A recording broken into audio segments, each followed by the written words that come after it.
kebenaran mulia yang ketiga. Silakan dilihat kertasnya dengan penuh konsentrasi. Seperti yang saya sampaikan kemarin Bapak Ibu ya, kebenaran mulia yang pertama itu berusaha menjelaskan kebenaran mulia yang kedua. Ya, itu penyokongnya. Lalu kebenaran mulia yang ketiga ini akan menyokong kebenaran mulia yang keempat. Oleh karena itu, kita belajarnya paketan 1 dan 2, 3 dan 4. Baru nanti kita gabungin semuanya, kita jadi paham 4 kebenaran mulia. Ya. Bagi yang tidak ikut kemarin, ya Anda boleh lihat paragraf pertama, artikel halaman pertama kita, modul pertama kita. Di sana Sang Buddha menyampaikan bahwa barang siapa memahami 4 kebenaran mulia, dia memahami Buddhisme. Ya, jadi sepenting itulah 4 kebenaran mulia. Yang tidak hadir kemarin, Anda boleh ingat satu pesan ini. Baru kita lanjut ke yang selanjutnya. Apa yang satu pesan ini? Kebenaran mulia yang kedua, Sang Buddha memberitahu kita, semua penderitaan kita itu munculnya dari nafsu keinginan ditambah ketidaktahuan, ya. Nafsu keinginan ditambah ketidaktahuan. Saya kasih contoh. Pernah enggak kepengen HP baru? Ya, Anda boleh ganti HP jadi apa aja yang Anda suka.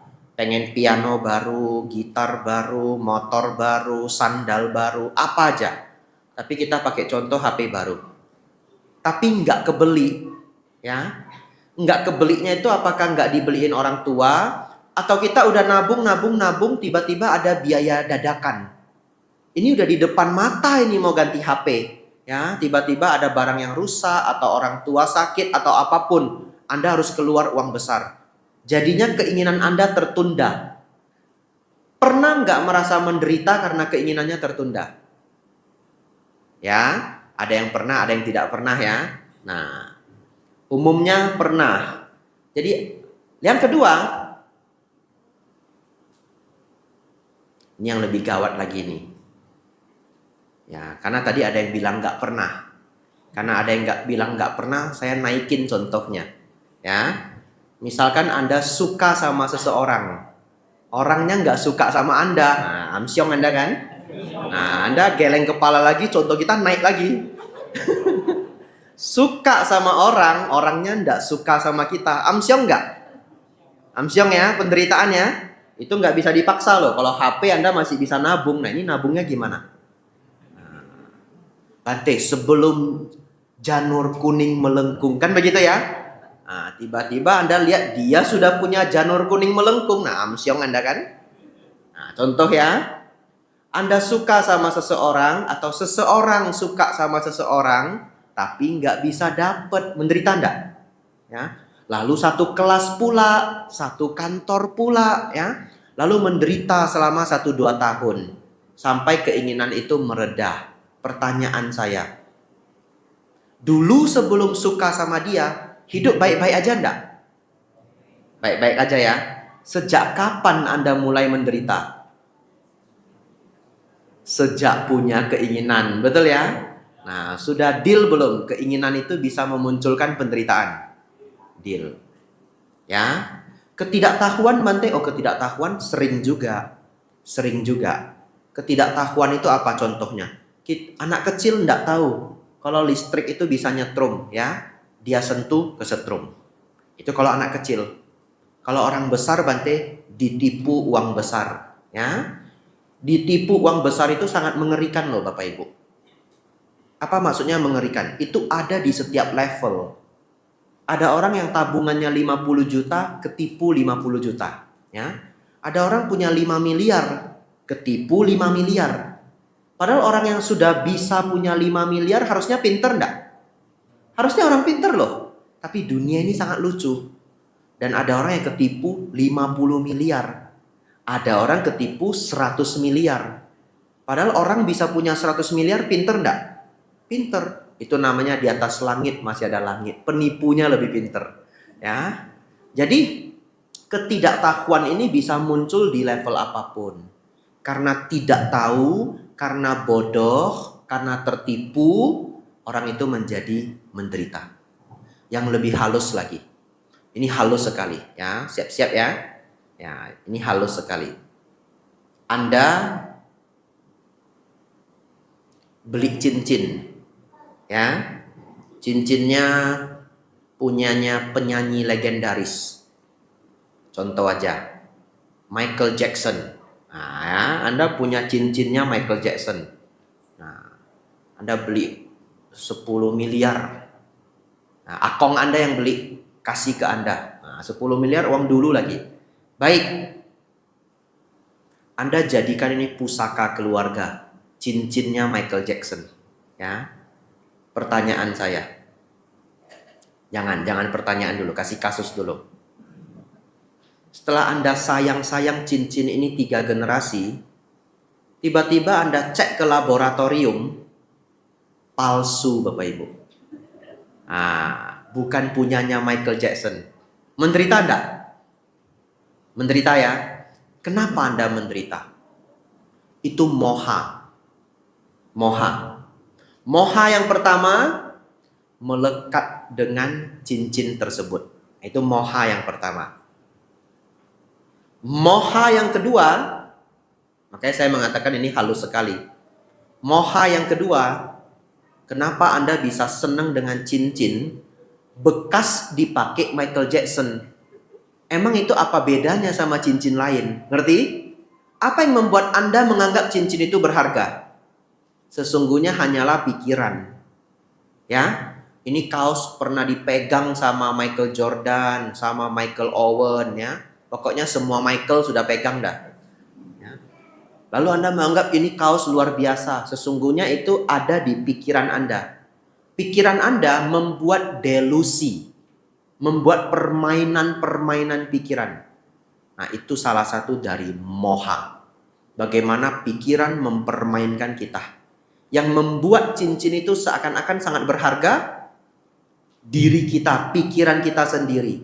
Setelah kita cek ke laboratorium dengan segala macam cara, ternyata bukan punyanya Michael Jackson. Lalu Anda pulang, Anda kecewa dengan cincin ini. Pertanyaan saya, cincin itu berubah enggak? Enggak berubah. Sama seperti yang dulu. Tapi kenapa yang dulu menghasilkan kebahagiaan, yang saat ini menghasilkan penderitaan? Kenapa? Apanya? Harganya beda ya, betul juga ya. Baik, harganya beda Bapak Ibu ya. Tapi anggaplah Anda tidak pernah mau menjual itu, contoh aja ya. Ya, itu karena delusi di pikiran kita. Bapak Ibu Saudara, contoh yang saya buat ini dadakan.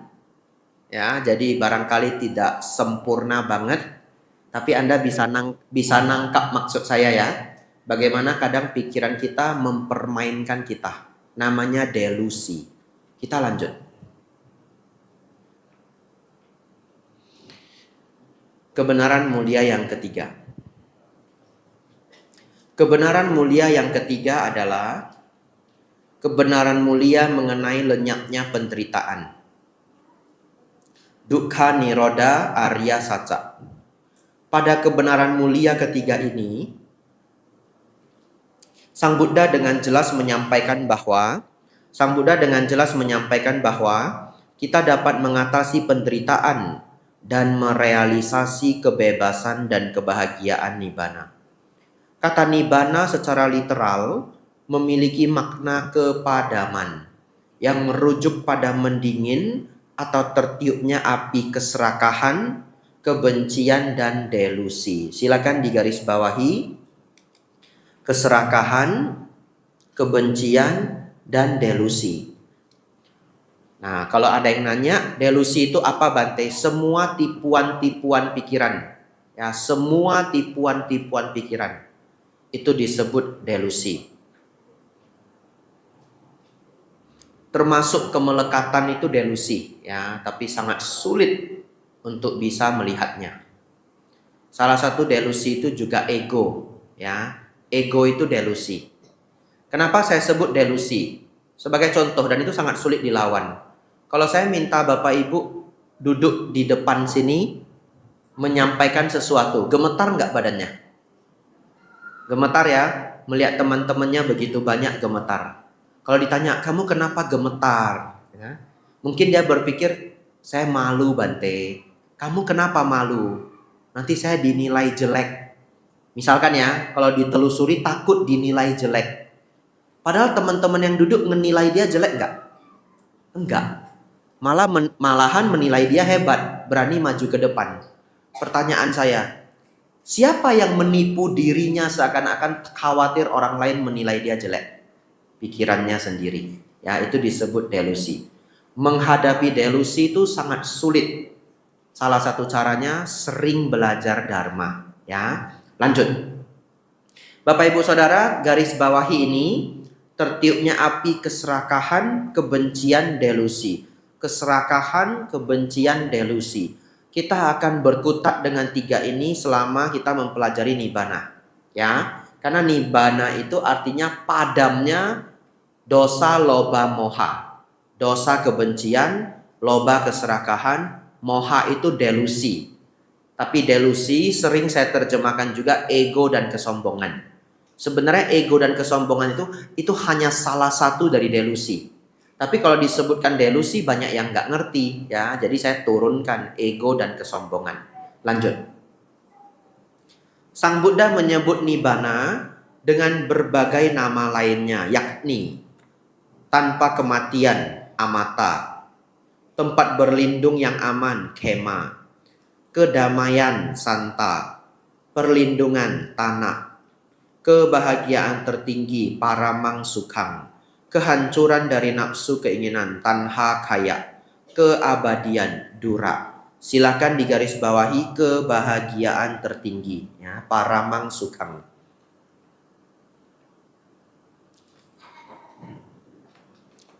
Lanjut. Ketika seseorang telah membebaskan pikirannya, bahkan para dewa tidak dapat mencari jejaknya. Bapak Ibu Saudara, ini ada kisahnya di dalam suta. Saya sampaikan dengan ritme yang agak cepat ya, supaya Anda tidak jadi mengantuk dan kita ngejar bahan kita ya, biar 2 jam bisa pas habis semuanya. Bapak Ibu Saudara, ini kisah di dalam suta. Sang Buddha pernah menjumpai makhluk tertinggi di seluruh alam kehidupan. Saya ulangi ya, makhluk tertinggi di seluruh alam kehidupan. Pertanyaan saya, siapa makhluk tertinggi di seluruh alam kehidupan dalam agama Buddha?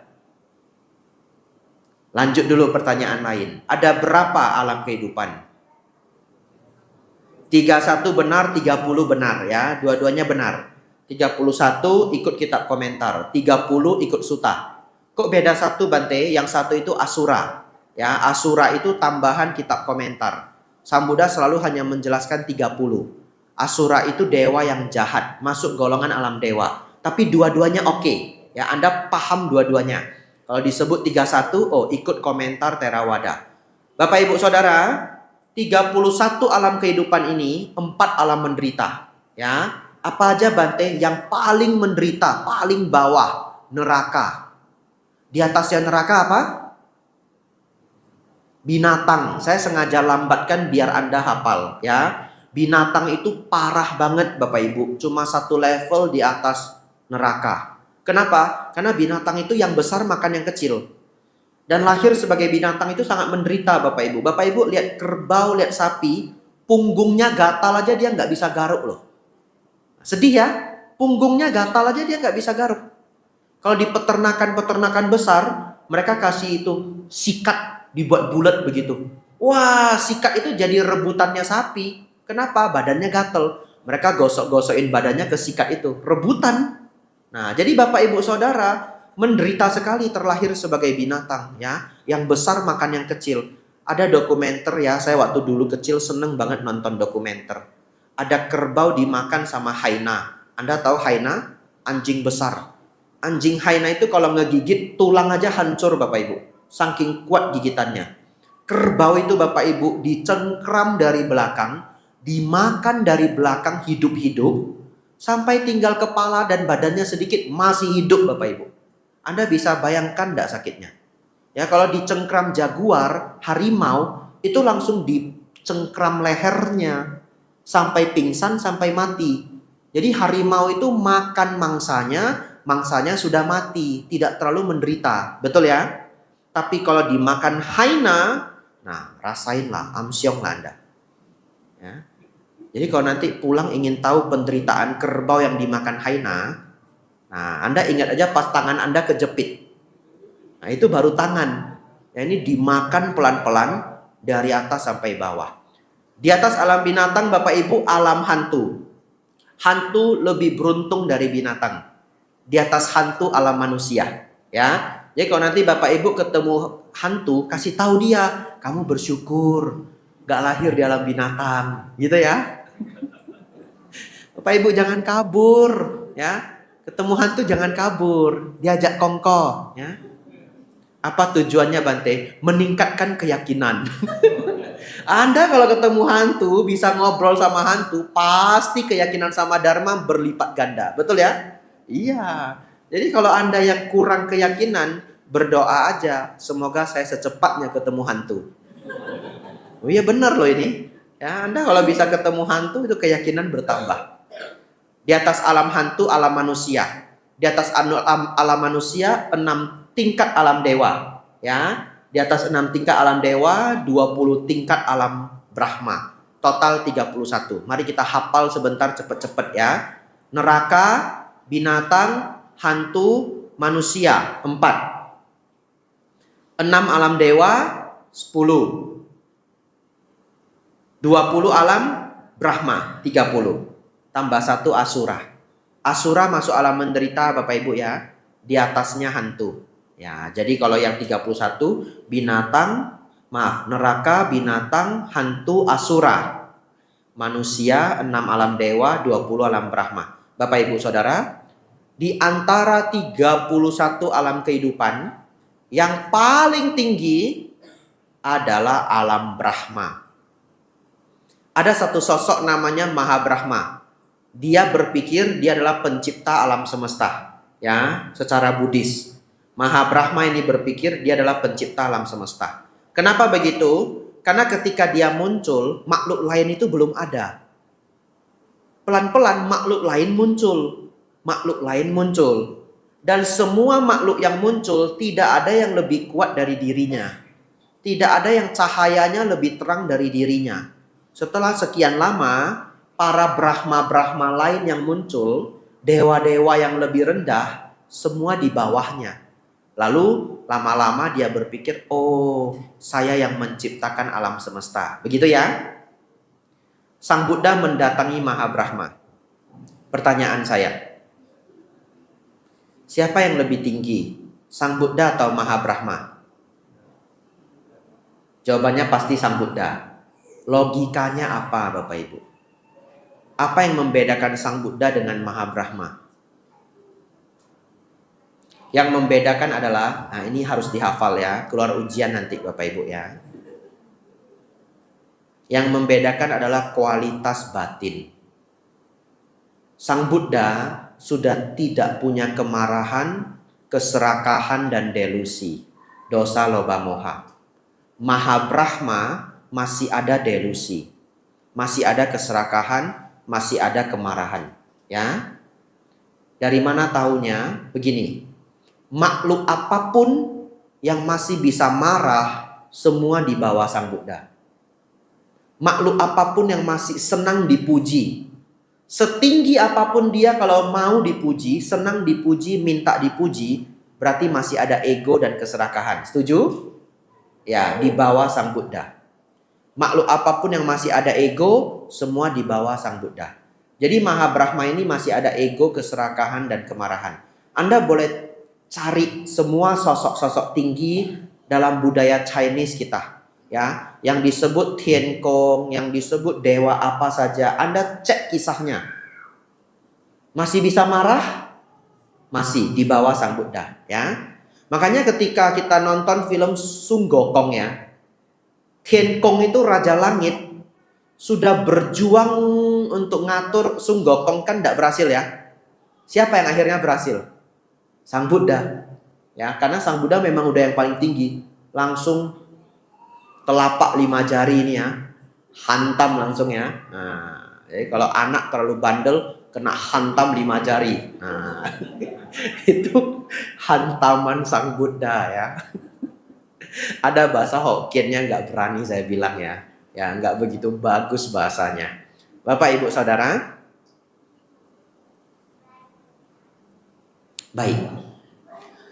Sang Buddha datangi Mahabrahma ini. Lalu Sang Buddha mengatakan, Mahabrahma, kamu bukanlah yang tertinggi. Tapi dia terkejut. Hah? Bagaimana Anda mengatakan saya bukan yang tertinggi? Iya, kamu bukanlah yang tertinggi. Masih ada satu tingkat yang bisa kamu capai, yaitu tingkat arahat. Tapi dia tidak mau percaya. Akhirnya Sang Buddha mengajak dia main peta umpet. Ya, ini bagian terakhir Bapak Ibu ya. Terus kita lanjut ke bagian selanjutnya. Supaya Anda mengerti kalimat ini. Sang Buddha mengajak Mahabrahma main peta umpet. Caranya bagaimana? Silakan kamu menghilang, saya akan mencari. Lalu kita gantian. Lalu Mahabrahma ini hilang Bapak Ibu. Kemanapun dia hilang, Sang Buddha selalu bisa menemukan. Ya, kenapa begitu? Karena dia mau hilang dimanapun, itu pasti dalam ruang lingkup 31 alam kehidupan. Lalu gantian, Sang Buddha hilang. Ketika Sang Buddha hilang, Sang Buddha tidak ada dalam ruang lingkup 31 alam kehidupan. Kenapa? Karena beliau sudah melampaui ini yang kita sebut nibbana. Ya, beliau lenyap Bapak Ibu. Mahabrahma ini mau nyari dimanapun tidak ketemu. Akhirnya dia mau mengakui Sang Buddha lebih tinggi. Ya, jadi kalau Bapak Ibu nanti mendapatkan informasi ada Brahma ini, ada Brahma itu, ya Anda harus mengerti Buddha lebih tinggi dari Brahma. Alasannya kualitas batin. Mari kita lanjutkan. Satu ketika Upasiwa bertanya kepada Sang Buddha, seorang yang telah pergi ke Nibbana, apakah dia lenyap atau eksis? Apakah dia utuh untuk selamanya? Jelaskan ini kepadaku, oh yang bijaksana, karena Anda mengetahui kebenaran ini dengan baik. Dan Buddha menjawab, tidak ada takaran atau ukuran bagi mereka yang telah pergi, yang mana bagi seseorang dapat mengatakan bahwa ia tidak lagi eksis. Ketika segala fenomena telah terhapus, maka segala penggambaran juga telah terhapus. Keadaan pencapaian Nibbana adalah di luar kata-kata untuk dapat dijelaskan. Ketika Sang Buddha mengatakan seseorang yang telah mencapai Nibbana tidak lagi eksis, yang beliau maksudkan adalah tidak eksisnya karakteristik yang berhubungan dengan eksistensi, yakni kelahiran, kematian, memiliki tubuh, berpindah secara ruang dan waktu. Perasaan menjadi diri yang terpisah tidak lagi ada di dalam keadaan Nibbana. Namun ketika Sang Buddha mengatakan bahwa yang telah mencapai Nibbana tidaklah berhenti ada, beliau benar-benar bermaksud demikian. Sifat alamiah dari dimensi Nibbana tidaklah memadai untuk dijelaskan dengan bahasa duniawi, dan juga tidaklah cukup untuk dibayangkan oleh pikiran duniawi. Bapak Ibu Saudara, satu paragraf ini boleh Bapak Ibu beri tanda. Kalau setelah mendengarkan yang baru saya bacakan Anda belum mengerti, jawabannya adalah wajar. Ya, karena ini sangat mendalam. Caranya bagaimana? Nanti pulang Anda baca-baca lagi, ya. Tapi saya akan berusaha menjelaskan. Begini. Nibbana itu selalu disebut padam. Disebut tidak lahir lagi. Kenapa tidak lahir lagi? Karena tidak lahir di 31 alam kehidupan. Ya. Oleh karena itu, bagi beberapa orang, mereka berpikir seorang yang sudah mencapai Nibbana itu lenyap, nihil, sudah nggak ada. Persis seperti para ilmuwan yang tidak percaya agama.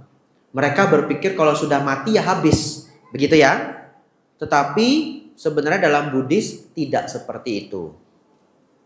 Yang Sang Buddha sebut nihil itu adalah karakteristik 31 alam kehidupan. Permasalahannya, kita tidak pernah mengalami karakteristik ini. Jadi mau dijelaskan seperti apapun kita tidak bisa ngerti. Ibarat kata, kita semua ini anak kelas 1 SD. Diberitahu orang dewasa bahwa orang itu sedang jatuh cinta. Tapi mau dijelaskan kayak apapun, anak 1 SD itu nggak pernah bisa ngerti jatuh cinta sebenarnya. Kita hanya bisa menggambarkan.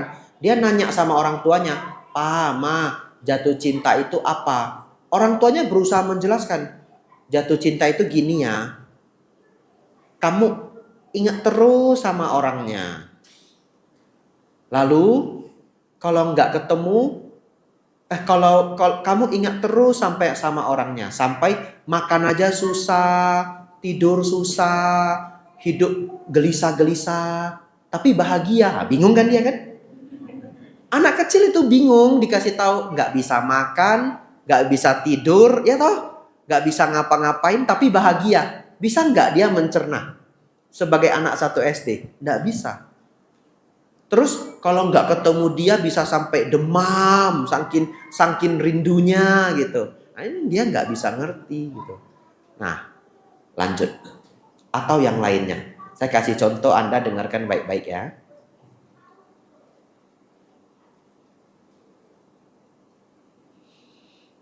Bapak Ibu, percaya nggak? Atas dan bawah itu nggak ada. Kalau di dalam Nibbana kan Sang Buddha memberitahu kita sebenarnya bahwa sesungguhnya kelahiran itu nggak ada. Tapi itu waduh nggak bisa kita bayangkan. Sang Buddha sebenarnya menjelaskan ke kita yang namanya lahir itu nggak ada. Semuanya adalah permainan pikiran kita. Seperti cobang, seperti bermimpi. Ya, lahir itu seperti pikiran kita membuat mimpi yang baru. Tahu-tahu sudah ada. Tapi ketika kita terbangun, kita jadi sadar bahwa semua mimpi itu sebenarnya kepalsuan. Kan begitu ya? Tapi begini. Kalau dalam Nibbana, yang disebut ruang dan waktu itu sebenarnya nggak ada. Ruang itu alam, 31 alam. Waktu itu adalah eksistensi, dimensi eksistensi. Itu semua nggak ada. Tapi kan kita nggak bisa ngerti. Sekarang saya mau ngajak Anda, Bapak Ibu Saudara, yang disebut atas dan bawah itu nggak ada. Sebagian mungkin sudah ngerti, kebanyakan bingung. Ya, tak kasih tahu. Begini, bayangkan ya, Anda lagi main-main di Tanjung Pinang ini, sendirian di pinggir laut ya. Tiba-tiba muncul alien.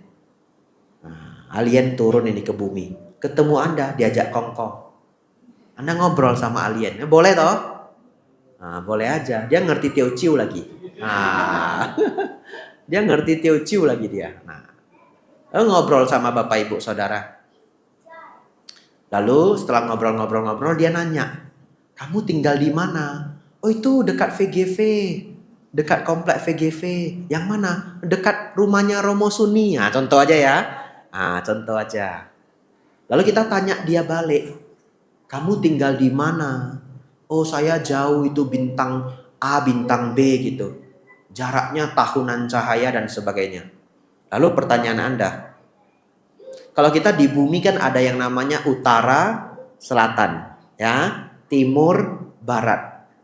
Karena dia alien, kita bingung ya. Kita nanya dia, "Rumah kamu itu di atas atau di bawah?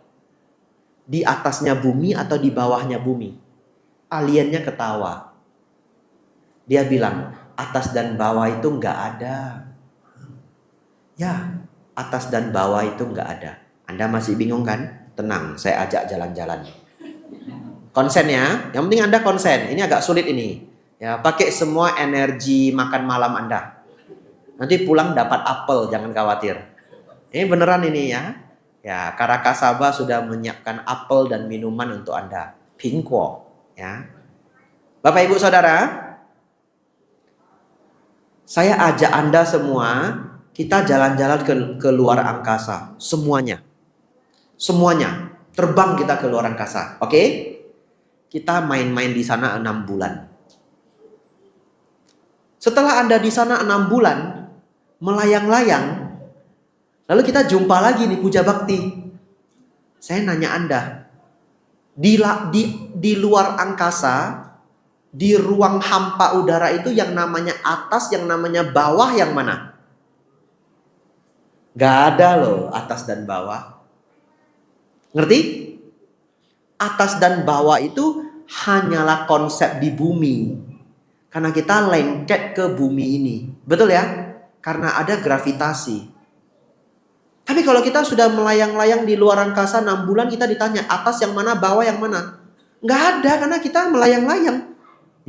Di mana atas ya? Kayaknya situlah. Nah, Anda bahaslah.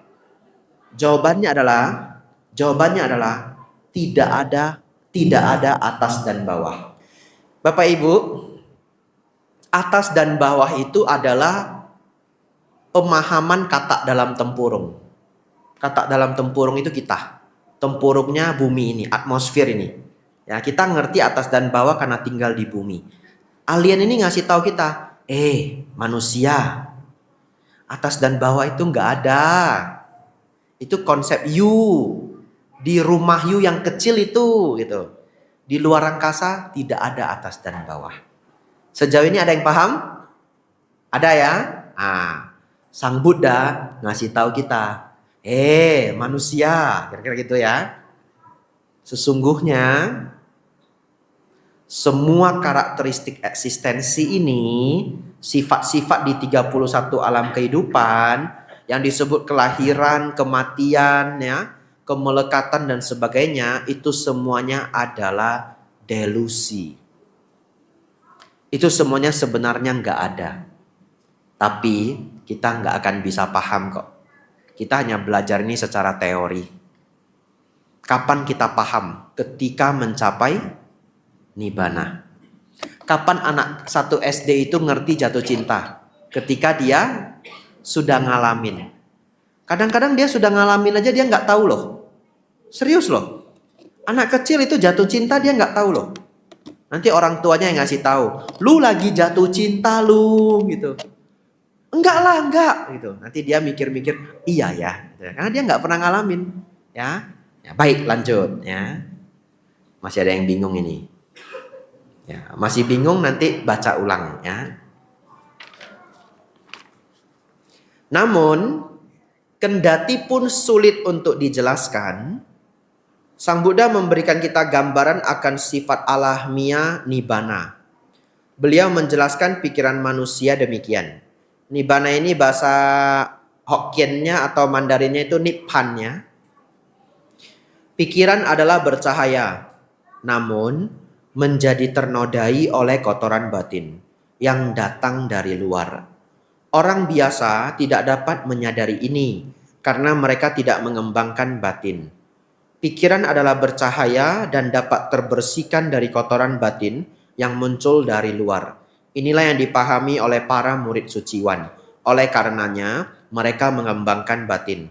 Dengan kata lain, pikiran atau batin adalah bercahaya pada awalnya, pabasarang idang citang, yang ternodai oleh kekotoran batin. Ketika kekotoran batin terbersihkan, cahaya batin kembali muncul. Ya, Bapak Ibu Saudara, waktu kecil saya belajar Mahayana, ya, ke Wihara Mahayana juga. Nah, konsep ini mirip dengan yang saya pelajari waktu kecil. Jadi saya diberitahu guru saya, semua orang berbakat menjadi Buddha. Ada yang pernah dengar? Ya, semua orang berbakat menjadi Buddha. Kita tinggal mengembangkan bakat tersebut. Nah, lalu saya juga pernah ikut Maitreya waktu saya SMA. Di Maitreya juga mereka punya konsep, ya, bahwa semua orang itu liangsim itu. Hati nurani itu sebenarnya bersih. Tapi karena samsara lahir mati, liangsim itu tertutup oleh awan kegelapan. Orang jadi jahat. Ya, jadi ketika saya SMA ikut ajaran Maitreya, mereka mau membersihkan liangsim, batin kita yang sudah terkotori itu. Ternyata itu sesuai dengan Buddhisme awal. Ya, di dalam sutta, Sang Buddha menyebutkan semua batin manusia, pikiran manusia itu pada awalnya memang sudah bercahaya. Ya, jadi itu berita baik untuk Bapak Ibu semua. Bapak Ibu sesungguhnya itu batin memang sudah bercahaya, ya. Tapi lama tinggal di Kepri kena polusi, ya. Anda nanti pulang cuci lagi pakai sunlight ya. Ya, cucinya gimana Bantina ini ikut Dhamma kelas ya. Nah, setelah pulang dari Dhamma kelas Anda sabar, batin bersinar-sinar, diganggu aja nggak marah ya. 2 minggu kumat lagi. Ya. Lanjut.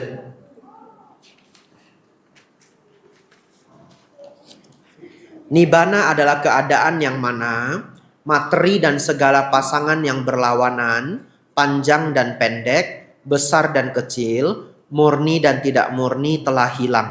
Dan pikiran menjadi tanpa tanda, anidasanang, tanpa batas, anantang. Bercahaya ke segala penjuru, sabato pabang. Keadaan yang tidak berubah, nibbana padang acutang. Murni, sudhi, bebas, wimitik. Kebahagiaan tertinggi, nibbanang paramang sukhang. Sebelum saya lanjut Bapak Ibu, kenapa tadi saya meminta Bapak Ibu untuk menggarisbawahi kebahagiaan tertinggi, nibbanang paramang sukhang, agar kalau Bapak Ibu sudah ikut pelajaran ini tapi masih bingung, Anda ingat aja, nibbana itu adalah kebahagiaan tertinggi, ya. Yang mana lenyapnya dosa, loba, moha. Anda ingat yang 2 itu aja udah betul. Jadi ketika ditanya nibbana itu apa? Pencapaian kebahagiaan tertinggi. Yang mana kemarahan itu lenyap, keserakahan itu lenyap, ego dan kesombongan lenyap. Dengan begitu, saudara-saudari juga dapat rumusan. Rumusan apa? Kalau dosa loba moha 0, kebahagiaan Anda tertinggi. Betul? Berarti kalau dosa loba moha 50% kebahagiaan 50%. Dosa loba moha Anda 70%, kebahagiaan Anda sisa 30%. Ya. Dosa loba moha Anda 90%, Anda kebahagiaan sisa 10%. Anda mainkan aja rumusnya, ya. Jadi bahkan dengan mengerti 2 konsep ini, sudah selayaknya Anda mulai belajar mengurangi kemarahan. Belajar mengurangi keserakahan. Belajar mengurangi ego dan kesombongan. Saya nggak mau Bante biaukin kaki jakho. Ya. Yang nggak mau nggak apa-apa. Ya. Pahit sendiri. Orang yang terlalu galak dalam hidupnya, akhirnya tobat kok. Kalau tidak tobat, akhirnya menyesal. Nanti di umur 60, anak nggak mau deket, cucu nggak mau deket, kan begitu ya? Nah, kalau dia mau bertobat, masih sempet. Ada yang nggak mau bertobat, tetap dia kekeh begitu. Akhirnya bagaimana? Sendirian di rumah. Tapi kalau ditanya, dia ngerti loh. Kamu anak-anakmu mana? Cucumu mana? Dia ngerti loh.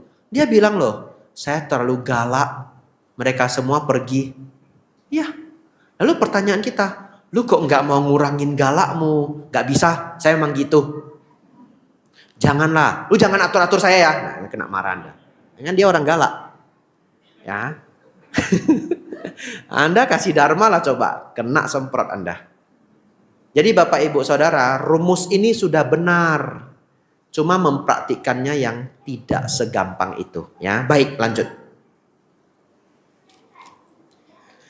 2 jenis nibbana, yakni nibbana yang masih disertai penderitaan fisik, saupa disesa nibbana, dan nibbana yang telah terbebaskan dari penderitaan fisik, atau nibbana total, anupa disesa nibbana, atau kadang disebut juga parinibbana. Bapak Ibu Saudara, yang nomor 1 itu arahatnya masih hidup. Ya, orang yang mencapai nibbana disebut arahat atau alohan. Sepak lohan 18 arahat, ya. Tapi tidak dalam tradisi Theravada. Sepak lohan itu kalau tidak keliru tradisi Mahayana, ya. Bapak Ibu Saudara, nibbana yang telah terbebaskan dari penderitaan fisik artinya arahatnya sudah wafat. Ya. Itu saja perbedaannya. Walaupun kita hanya bisa melihat keadaan nibbana ketika kita mencapai nibbana, namun kita dapat mengetahui bahwa keadaan demikian benar-benar ada.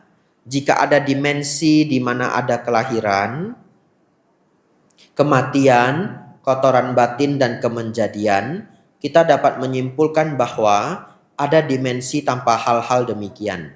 Seperti yang dikatakan, ketika ada panas, maka pasti ada dingin. Dengan cara yang sama, jika ada 3 api, maka juga ada nibbana. Ketika ada kejahatan, juga ada kebaikan. Dengan cara yang sama, ketika ada kelahiran, ada pula tanpa kelahiran. Setiap orang mampu merealisasikan nibbana apabila mempraktikkan ajaran Sang Buddha. Silahkan diberi tanda kalimat ini Bapak Ibu ya. Kenapa? Umat Buddha itu sering pesimis. Bante, Sotapanna itu terlalu tinggi. Sotapanna itu kesucian tingkat pertama ya. Gak bisalah kita umat awam mencapai Sotapanna ya. Dan kalau orang mencapai Sotapanna itu pasti mencapai arahat maksimal 7 kehidupan. Jadi semua umat awam itu harus bercita-cita mencapai Sotapanna dan tidak terlalu sulit. Yang mengatakan tidak terlalu sulit ini bukan saya. Kalau di Sangga Theravada Indonesia, Bante Damadiro, ada rekamannya di YouTube. Ya, beliau mengatakan, Bapak Ibu, mencapai Sotapanna itu tidak sulit. Tidak sulit. Beliau adalah ahli Tipitaka terbaik di STI, ya. Lalu Bante Damaudo yang biasanya ceramah Hokkien, beliau juga mengatakan Sotapanna itu tidaklah sulit. Ya, jadi Bapak Ibu bisa mencapai Sotapanna. Bapak Ibu Saudara, kalau pelajaran saya yang mengenai Sotapanna ini, nama pelajarannya adalah 10 Samyojana. Ya, sepertinya tidak pernah saya bawakan di sini.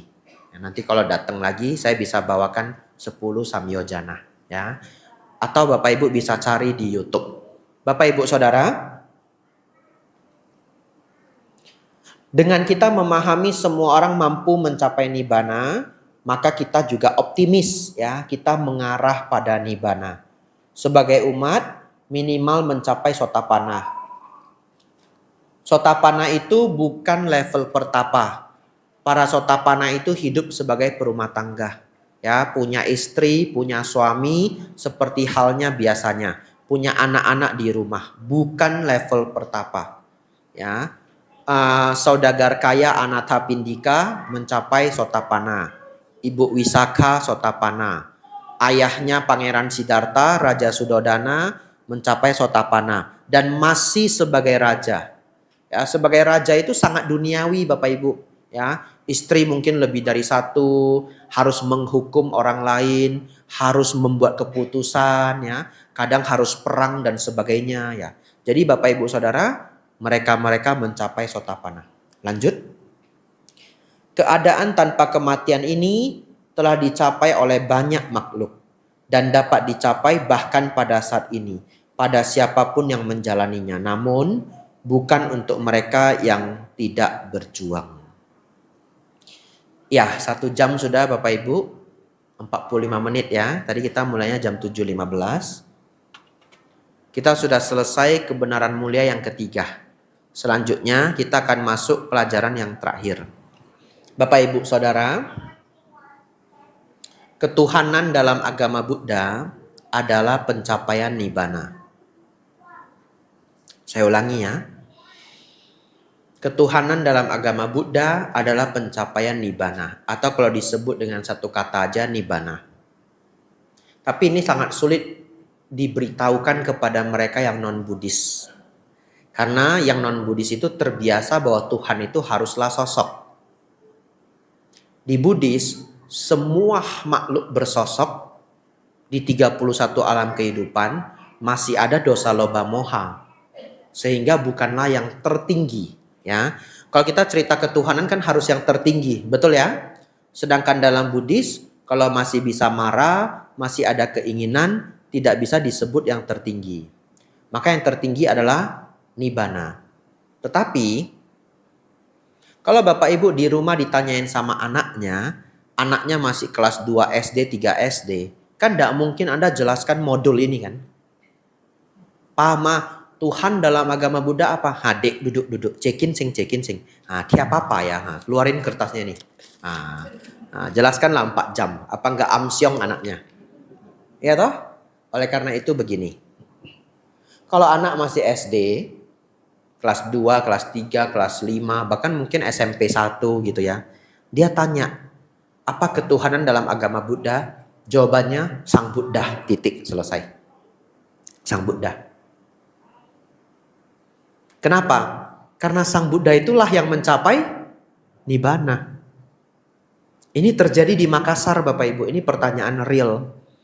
Ya, anaknya masih SD kelas 2 kalau saya tidak keliru. Atau kelas 3.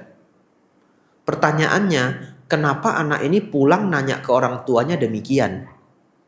Karena temennya keluarin gambar Tuhan di agama lain. Di agamanya.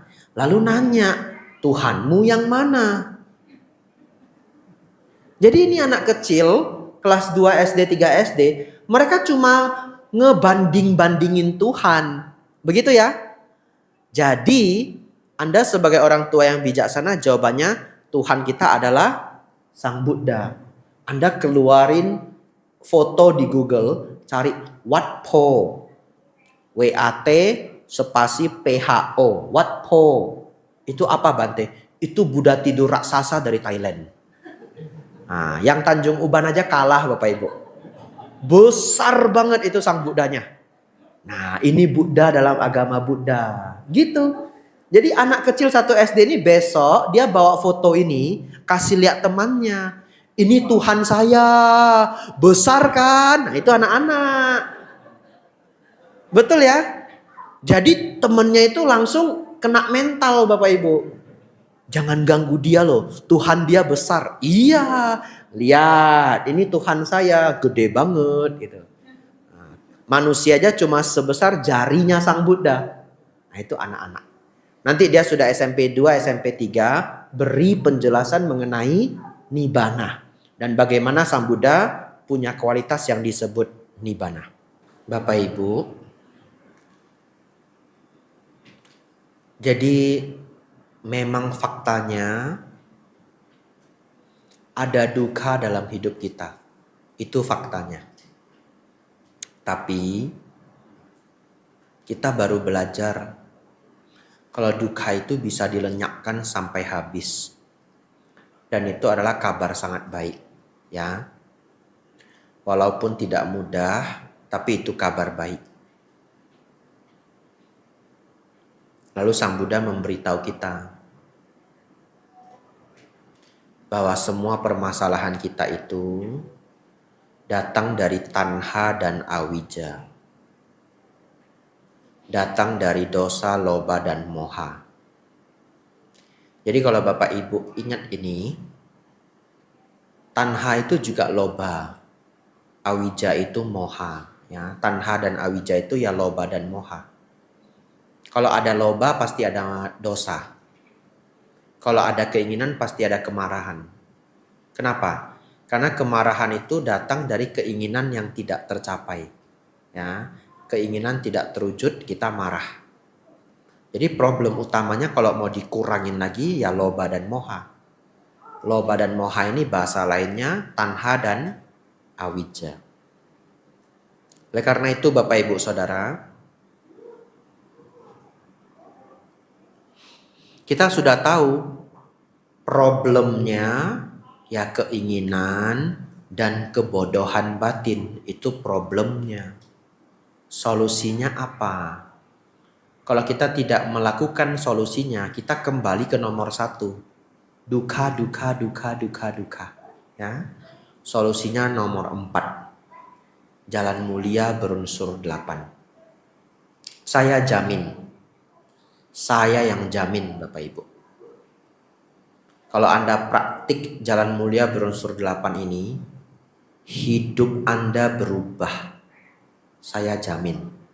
Kenapa? Karena 10 tahun saya menjadi biku dan samanera, 8 tahun biku, 2 tahun samanera. Saya lihat sendiri perubahan itu dari tahun ke tahun. Saya lihat sendiri, ya. Saya juga latihan, betul Bapak Ibu? Saya pribadi juga latihan. dan saya bisa melihat perkembangannya. Jadi ketika saya masih belum jadi biku, papa saya itu pernah kecelakaan. Jarinya sampai kepotong sedikit bagian ujung. Saya itu panik kayak orang gila Bapak Ibu. Datang ke rumah sakit, yang ngobatin itu paman saya, susuk saya. Saya sampai dimarahi paman saya Bapak Ibu. Ngapain panik begini? Panik begini papamu bisa sembuh. Saya enggak ngerti. Kalau dokter mah memang nggak panik, tiap hari udah layani emergensi. Kita kan bukan dokter, ya. Jadi ketika saya ditegur begitu, saya juga shock gitu. Maksud saya ya ini kan gawat, begitu ya. Baik, 10 tahun perjalanan menjadi biku dan samanera. Papa saya juga semakin menua, betul ya. Lalu saya pernah dapat berita papa saya sakit sangat keras Bapak Ibu. Ya, saya tidak mau sebut apa karena ini ada rekamannya. Orang tua sakit ya wajar lah. Pada saat itu Bapak Ibu, batin saya begitu stabil. Apa disebut tidak sayang orang tua? Tidak. Sayangnya tidak berkurang. Ya, yang berkurang apanya Bapak Ibu? Kemelekatan. Ya, jadi saya melihat, wow, 10 tahun latihan saya ini menghasilkan sesuatu yang saya sendiri tidak sangka akan seperti itu. Kecuali saya jadi dokter. Kalau orang jadi dokter otomatis dia tenang seimbang. Karena tiap hari udah melayani orang sakit. Udah terbiasa. Lihat orang sakit mati juga udah terbiasa. Nggak ada terkejutnya lagi. Ya, suster itu ngurus-ngurus pasien, ketemu temennya tahu nggak nanya apa? Sudah exit belum? Itu pertanyaannya. Anda nggak pernah jadi suster. Exit itu apa? Sudah meninggal. Karena susternya kalau orangnya itu megap-megap, dia harus jagain terus toh. Jadi mereka gantian, lembur jadinya. Jadi setiap ketemu temannya, sudah exit belum Bapak itu? Sudah exit belum Bapak itu? Itu pertanyaannya suster. Ya, Bapak Ibu Saudara, saya begitu tenang. Saya telepon dokter di kota Medan yang saya kenal, minta bantuan. Dan semuanya dibantu oleh dokter tersebut. Tetapi ketenangan itu yang membuat saya cukup terkejut. Oh, inilah perbedaannya sebelum saya jadi biku dan setelah saya jadi biku. Jadi hari ini saya ngasih testimoni ke Bapak Ibu ya. Latihan yang saya jalani itu benar-benar membawa hasil. Tadi saya juga cerita ya dengan pengurus wihara.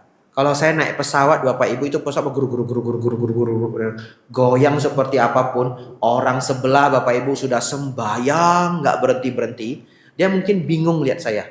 Biksu ini kok bukannya bantu saya sembayang? Enggak Bapak Ibu, tidur saya Bapak Ibu. Saya tidur aja, pesawatnya guru, saya tidur aja. Kenapa? Kalau mati ya mati, betul ya? Orang itu pada ujung-ujungnya mati gitu. Kalau mati ya mati, enggak apa-apa, anicca gitu ya. Tapi ketenangan itu kan bukan teori, betul enggak? Semua orang kan juga ngerti anicca. Semua orang juga ngerti. Pada akhirnya semua orang meninggal. Ngerti, bukan enggak ngerti. Dharma hafal Bapak Ibu. Tapi begitu sabe sata bawantu sukitata namo tassa bhagavato arahato sama sambuddhassa. Betul ya? Teorinya hilang semua.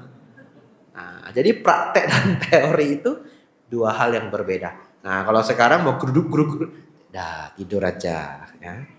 Apakah sampai alam selanjutnya atau sampai ke Tanjung Pinang terserah. Tidur lagi. Bapak Ibu Saudara, saya jamin Anda dengar baik-baik Jalan Mulia berunsur 8 ini. Praktek. Anda pasti mendapatkan hasil. Ya, pasti mendapatkan hasil. Kita mulai dari nomor 1. Pandangan benar. Apa itu pandangan benar Bante? Baik, kita hafal ya, saya jelaskan harus dihafal Bapak Ibu. 1, memahami baik dan buruk. 2, memahami hukum kamawipaka. 3, memahami 4 kebenaran mulia. Apa itu baik Bante? Bermanfaat bagi diri sendiri, bermanfaat bagi makhluk lain. Tidak merugikan diri sendiri, tidak merugikan makhluk lain. Ya. Jadi perbuatan yang bermanfaat bagi diri sendiri, bermanfaat bagi makhluk lain. Tidak merugikan diri sendiri, tidak merugikan makhluk lain. Itu kita sebut baik. Ya, mau perbuatan, ucapan, pikiran, rumusnya yang tadi. Ya. Kalau buruk Bante, jahat Bante, yang merugikan diri sendiri dan atau merugikan makhluk lain. Ya. Kadang saya ngajar lintas agama Bapak Ibu. Kalau saya ngajar lintas agama, definisi ini saya sederhanakan. Saya tidak bilang makhluk lain, tapi saya bilang orang lain. Bermanfaat bagi diri sendiri, bermanfaat bagi orang lain. Tidak merugikan diri sendiri, tidak merugikan orang lain. Tapi secara dharma yang benar itu adalah makhluk lain. Ya. Hukum karma Bante, hafal ya. Karma baik artinya, hukum karma artinya berbuat baik berbuah kebahagiaan. Berbuat jahat berbuah penderitaan. Itu saja. Gampang kan? Anda nggak perlu baca buku tebal cara kerja karma, nggak perlu. Mau boleh. Anda hafalah satu kalimat itu udah benar. Berbuat baik berbuah kebahagiaan. Berbuat jahat berbuah penderitaan. Cara kerjanya gimana nggak perlu mikirin. Itu kayak naik mobil. Bapak Ibu nggak perlu ngerti semua sistem mesin itu.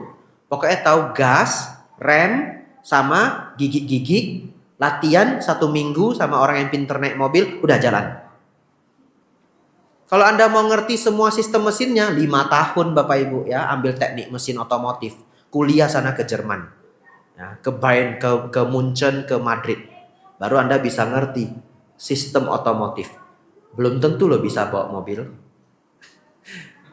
Ada orang bisa aja dia pulang teknik mesin Bapak Ibu.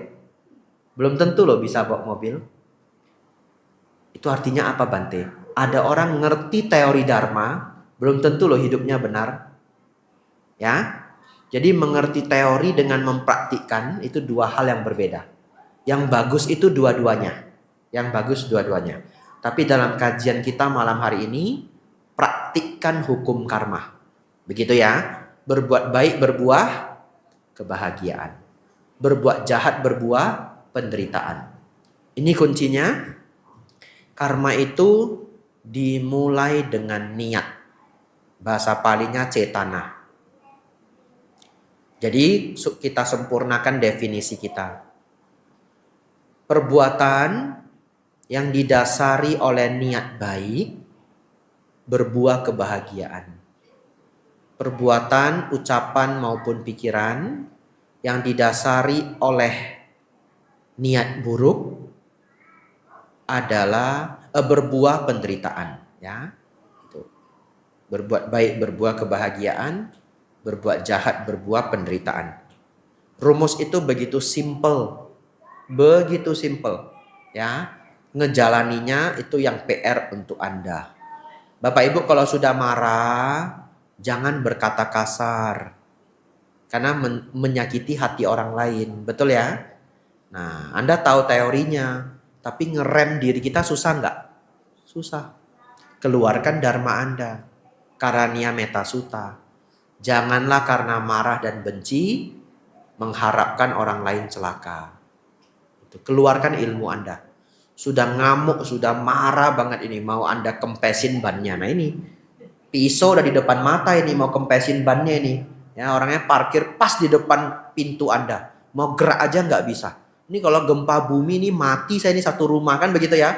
Ini pisau sudah di tangan ini. Anda mau kempesin bannya. Nah, tiba-tiba keluar suara saya Bapak Ibu. Janganlah marah dan benci. Mengharap orang lain celaka. Udahlah mundurlah. Telepon orang yang dikenal. Cari itu yang punya mobil gitu ya. Bapak Ibu Saudara.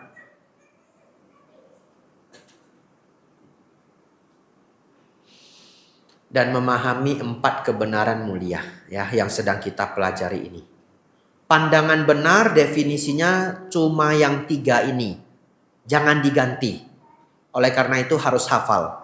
Baik dan buruk, memahami kama wipaka. Wipaka artinya buah ya. ada sebab, ada akibat, memahami 4 kebenaran mulia. Lanjut. Pikiran benar. Sisanya simple semua Bapak Ibu, ya. Begitu dijelaskan Anda lulus semua Bapak Ibu. Apa pikiran benar Bante? Pikiran yang penuh dengan meta. Selesai. Itu simple banget, ya. Pikiran yang penuh dengan meta.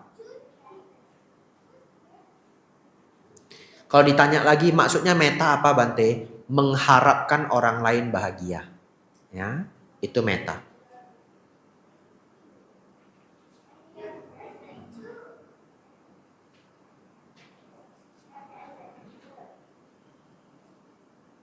Lanjut. Ucapan benar. Sama. Ucapan yang dipenuhi dengan meta. Ucapan kita itu niatnya baik. Ya, ucapan kita niatnya baik. Tapi dalam kehidupan memang harus penuh kebijaksanaan. Kadang ucapan kita benar-benar niatnya baik. Tapi hasilnya belum tentu baik. Ya, tapi enggak apa-apa.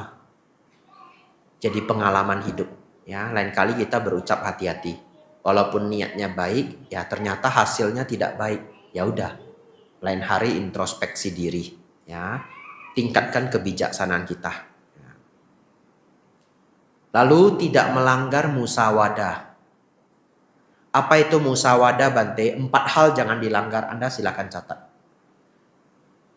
Tidak berkata kasar. Latihannya jangan catat aja ya. Tahun depan saya interview satu-satu ya.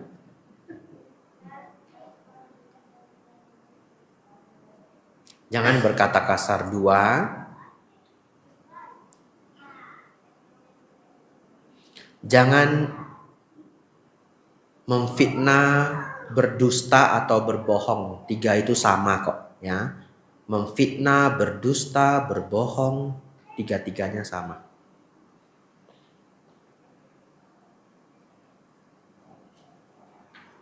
Selanjutnya, jangan mengadu domba.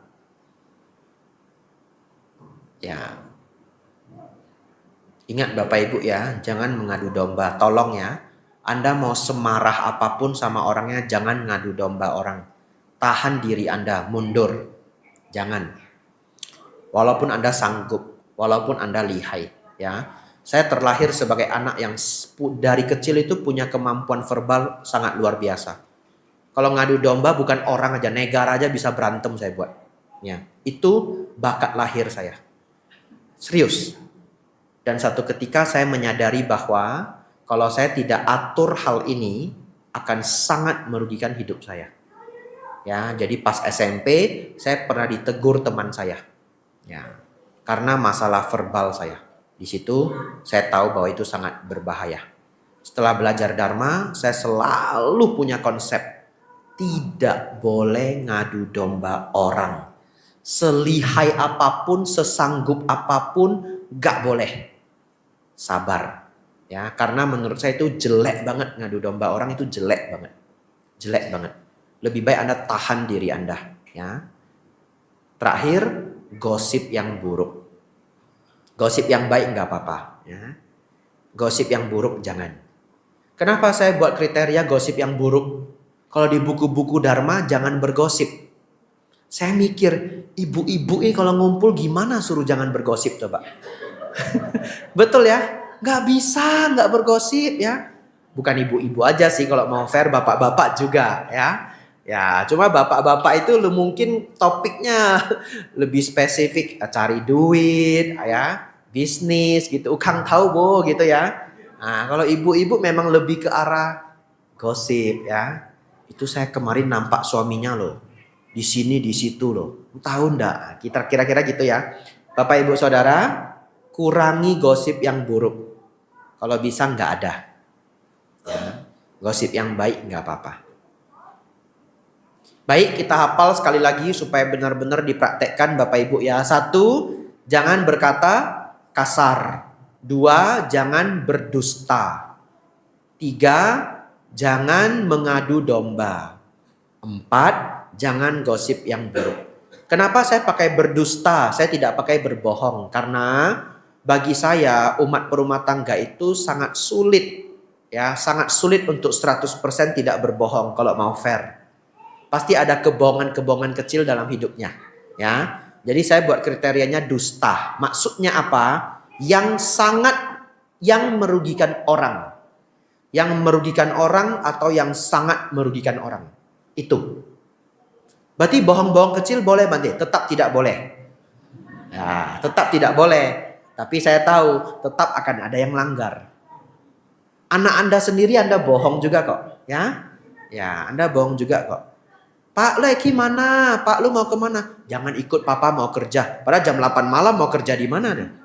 Dia mah mau pergi main ke rumah temennya, anaknya mau ikut. Betul ya? Pak lu mau kemana? Mau kerja. Ya, anaknya nggak ikut itu. Sabar gitu. Nah itu bohong-bohong kecil ya. Saya waktu kecil itu mama saya itu sering bohongin saya.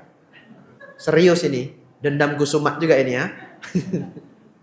Bercanda Bapak Ibu ya. Kalau deket-deket ujian saya belajar. Teman saya kalau datang itu dibohongin sama mama saya. Dia nggak ada di rumah nenek gitu. Ya, wan amai cu gitu. Teman saya balik. Nggak jadi ajak saya main-main. Jadi saya satu ketika mikir. Kok temen saya nggak dateng, padahal udah janji. Besoknya saya tanya, lu kok nggak dateng? Saya udah dateng, mamamu bilang lu nggak ada di rumah. Oh hafal saya ya. Rupanya mama saya ngebohong. Sejak itu Bapak Ibu kalau saya udah janji, saya belajarnya di depan pagar itu. Iya, nungguin temen saya. Nah, tapi itu kan kebohongan-kebohongan kecil ya. Baik. Tidak berkata kasar, tidak berdusta, tidak mengadu domba, tidak gosip yang buruk. Lanjut, perbuatan benar. Sama. Perbuatan benar itu perbuatan yang disertai meta. Ya, ingin makhluk lain bahagia. Dan tidak melanggar Pancasila. Tidak dibahas lagi karena itu sangat panjang ya. Dan Bapak Ibu sudah hafal semuanya. 5 sila apa saja pasti sudah hafal. Nomor 5, penghidupan benar. Apa itu Bante penghidupan benar? Simpelnya cari uangnya benar. Nah itu simpelnya. Gimana supaya cari uangnya benar? Sang Buddha mengatakan jangan berdagang makhluk hidup. Jangan menjual racun. Jangan menjual senjata. Ya, simpelnya semua yang merugikan orang lain, makhluk lain itu jangan. Karena karmanya jalan, ya. Jadi kalau Bapak Ibu Saudara hari ini pekerjaan Anda malah membawa manfaat untuk orang lain, Anda ikut bersyukur ya. Ya, Anda yang jadi guru, Anda yang jadi bisnis jasa ya, Anda membantu banyak orang ya. Bapak Ibu, kalau Anda perhatikan semua pelajaran kita dan bisa Bapak Ibu praktekkan, sungguh luar biasa loh ya. Semua petunjuk-petunjuknya itu sudah lengkap. Jadi sering itu umat ngasih saya pertanyaan. Dari pertanyaan itu sebenarnya bagi saya ini orang kok nggak dapet dasarnya gitu ya. Contoh dia ungkapin Bante pekerjaan saya begini atau kehidupan saya begini panjang. Jadi ini karma baik atau karma buruk ya Bante? Nah itu. Simple, pertanyaan dia hanya ini karma baik atau karma buruk Bante? Padahal itu sangat sederhana. Kalau karma baik berarti satu niatnya baik, betul ya? Niatnya baik. Itu aja udah menjawab semua puzzle Bapak Ibu. Ya, ini pertanyaan sering sekali. Saya nggak pernah punya niat begitu Bante ke mertua saya, tapi dia salah sangka begini, panjang sekali drama kehidupan ya. Tersanjung Bapak Ibu ya. 6 season Bapak Ibu. Nah, padahal jawabannya ya kalau niatnya baik, itu adalah karma baik. Ya. Tapi niat baik belum tentu hasilnya baik. Bisa aja kitanya yang tidak bijaksana. Kita berniat baik ya, tapi hasilnya nggak baik. Lanjut. Kalau tidak ada makhluk yang dirugikan atas niat kita, ya berarti tidak ada karma buruk. Ya, saya nggak sengaja Bante pas kerja palunya jatuh, besinya jatuh, ketimpa karyawan yang dibawa. Dia lumpuh Bante seumur hidup. Saya merasa bersalah. Secara dharma, karma buruk enggak Bapak Ibu? Tidak. Secara dharma itu tidak karma buruk. Karena tidak sengaja. Tapi hal itu buruk enggak secara duniawi? Secara dunia buruk. Karena ada orang yang jadi lumpuh. Ya. Kalau ditanya ada kelirunya enggak? Ada. Kalau mau dicari kelirunya ada. Yaitu apa? Orang ini ceroboh meletakkan palu. Ya, kecerobohan itu juga bisa kita kategorikan sebab akibat. Tapi bukan karena dia membuat orang itu lumpuh. Atau bahkan kalau yang dibawa meninggal gitu. Kalau dia sengaja membuat yang dibawa meninggal, karmanya jalan. Dia bisa lahir di alam neraka, betul? Dia bisa lahir sebagai orang sakit-sakitan. Tapi ini dia nggak sengaja. Ada nggak kesalahan dia? Ada. Kesalahan dia adalah dia ceroboh. Naruh palu harusnya nggak boleh di pinggiran. Lalu ada nggak akibat dia? Ada. Mungkin dia dipecat. Ya, mungkin dia dibenci sama keluarga temannya ini. Dan sebagainya. Anda bisa bedain itu ya. Yang menjadi perbedaannya adalah niatnya. Jadi Bapak Ibu Saudara, basic-basic yang kita pelajari malam hari ini, itu akan menjawab begitu banyak pertanyaan dalam hidup Anda. Dan begitu banyak latihan-latihan yang sudah kita sertakan ya. Setiap Anda marah, Anda harus ngerti. Kalau Anda marah, Anda melukai diri Anda sendiri. Anda membuang kesempatan untuk jadi makhluk bahagia. Oleh karena itu, tugas Anda mengurangi kemarahan. Sulit Bante? Ya sulit. Ya, sulit. Tapi lebih sulit lagi kalau hidup Anda menderita. Lebih sulit lagi. Ya. Nah, lanjut. Ini 3 terakhir. Ilmu pamungkas. Yang dapat 3 ini bisa capai nibbana Bapak Ibu.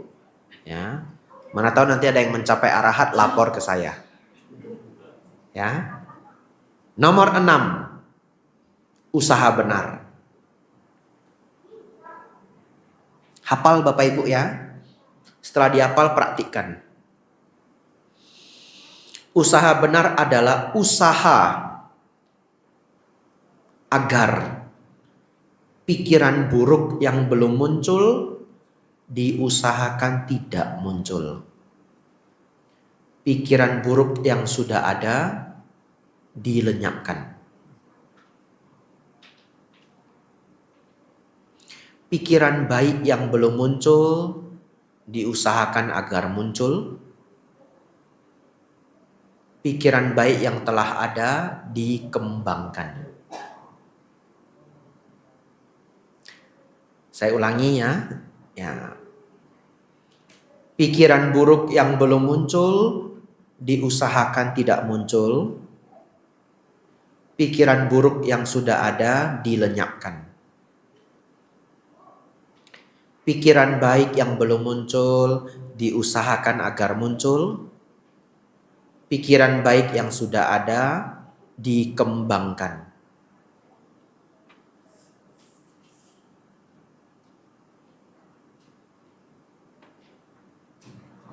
Sesekali saya dengar komplain dari umat ya, sesekali. Ini tidak menceritakan siapapun di Kepulauan Riau ya, bukan dari Kepri. Ya, komplainnya itu begini, Bante, saya pernah ketemu umat sudah meditasi Bante 10 tahun, tapi kok sifatnya tetap jelek ya Bante ya. Orangnya arogan, orangnya gampang marah. Ya, ada 2 kemungkinan. 1, dia sudah lebih baik dari 10 tahun yang lalu. Nah, itu yang pertama. Positive thinking ya. Dia sudah lebih baik dari 10 tahun yang lalu. Kalau kita ketemu dia 10 tahun yang lalu, lebih gawat lagi. Ya. Atau yang kedua, praktik dia tidak lengkap. Bapak Ibu tahu enggak? Setiap Anda mau marah, Anda gosok dada. Sudahlah, cincailah, sok leolah. Anda itu sedang meditasi loh. Beneran loh. Karena nomor 678 ini Sang Buddha sebut sebagai cita bawana, pengembangan batin. Bukan meditasi. Meditasi itu bahasa Yunani, artinya perenungan. Itu judul buku Bapak Ibu. Ya, ditulis oleh Marcus Aurelius. Kalau mau baca silahkan. Buku yang sangat bagus. Judulnya Meditation. Sudah diterjemahkan ke bahasa Indonesia. Meditasi artinya perenungan, bahasa Yunani. Kalau yang Sang Buddha pakai apa? Cita bawana, pengembangan batin. Cita bawana itu apa Bante? 678 yang di kertas kita itu 678. Start dari nomor 6. Pikiran buruk apa Bante? Dosa, loba, moha. Pikiran baik apa Bante? Metta, karuna, mudita, upeka. Tambah 1 biar lengkap. Dosa, loba, moha, irsia. Nah, waktu kecil buku-buku lama itu ada irsianya. Irsia itu apa Bante? Iri hati, cemburu. Ya. Nah, sekarang udah dihilangin. Karena irsia itu perpaduan dari dosa dan loba. Dia marah karena ada keinginan. Ya, jadi kita sebut cemburu, irsia. Bapak Ibu Saudara, kalau Anda sudah tahu yang nomor 6 ini, praktekkan.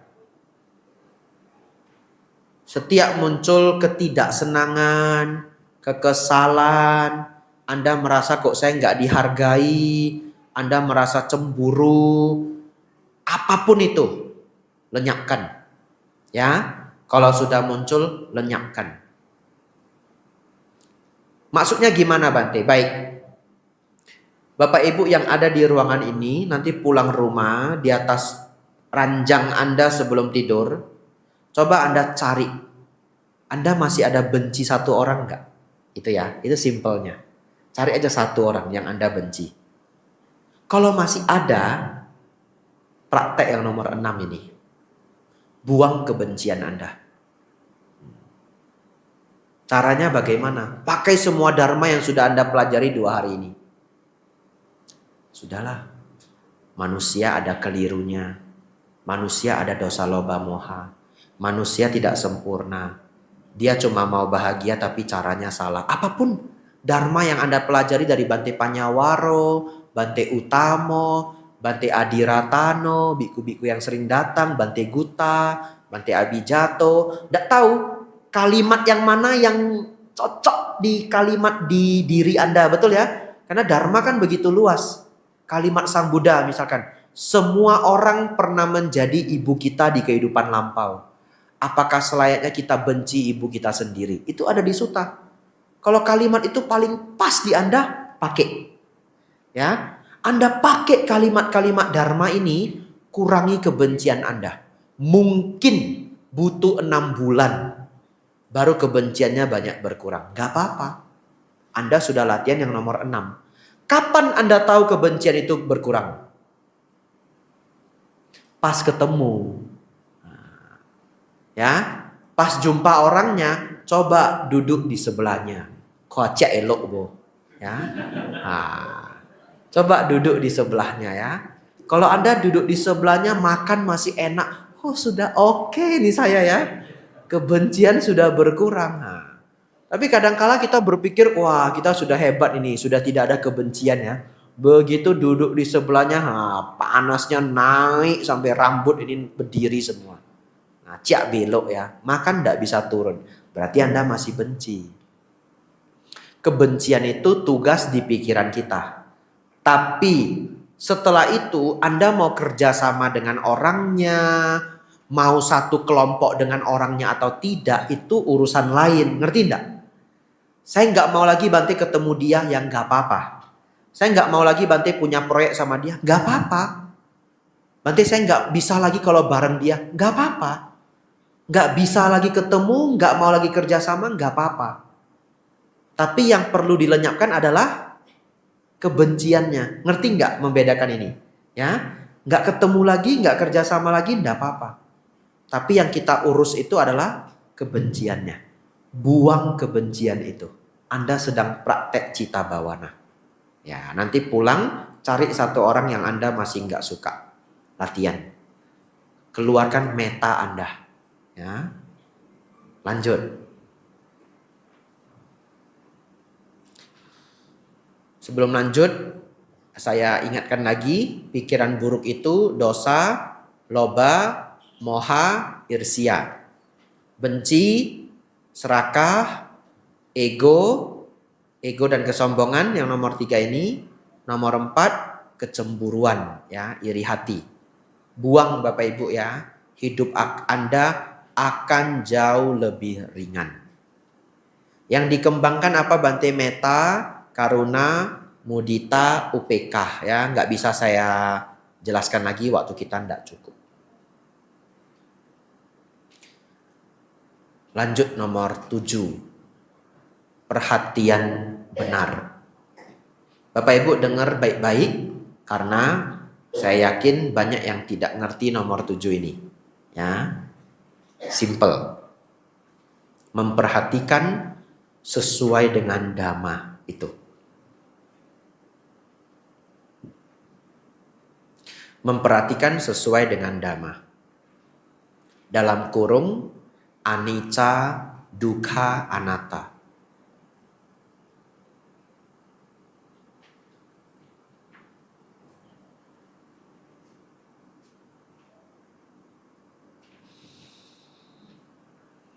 Bapak Ibu Saudara, ini kosakata agama Buddha ya. Kalau yang tidak pernah dengar mungkin bingung. Nanti cari di pelajaran lain ya. Anicca, dukkha, anatta. Dukkha kita sudah pelajari. Anicca itu artinya tidak kekal. Anatta itu artinya tanpa diri atau tanpa ego ya.